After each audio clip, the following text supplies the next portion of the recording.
Hello friends, ఈరోజు నేను మా ఫ్రెండ్ కలిసి ఒక సప్తాహ కార్యక్రమానికి అయితే వెళ్ళామండి. ఇది కాకినాడ దగ్గరలో వేలంగి అనే ఊరు నుండి 6 కిలోమీటర్ల దూరంలో కాజులూరు అనే గ్రామంలో శ్రీ భద్రాద్రి సీతారామాలయం ఉన్నదండి. ఇక్కడ 49 రోజుల పాటు సప్తాహ కార్యక్రమాలు జరుగుతూ ఉన్నాయి. ప్రతిరోజు సాంస్కృతిక కార్యక్రమాలు అయితే నిర్వహిస్తూ ఉన్నారండి.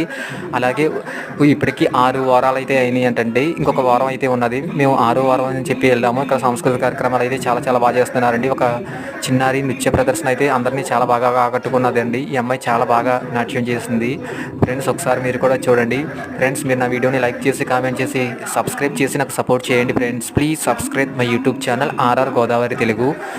ఫ్రెండ్స్, ఈ 49 రోజుల పాటు ఎంతో భక్తి శ్రద్ధలతో రామ మందిరంలో పూజలు నిర్వహించి వివిధ సాంస్కృతిక కార్యక్రమాలు అయితే చాలా అంగరంగ వైభవంగా చేస్తున్నారండి. ఫ్రెండ్స్, మీ అందరూ కూడా తప్పకుండా స్వామివారిని దర్శనం చేసుకోండి. ఫ్రెండ్స్, మీరు నా వీడియోని లైక్ చేసి కామెంట్ చేసి సబ్స్క్రైబ్ చేయండి. Friends, please subscribe my YouTube channel R R Godavari Telugu.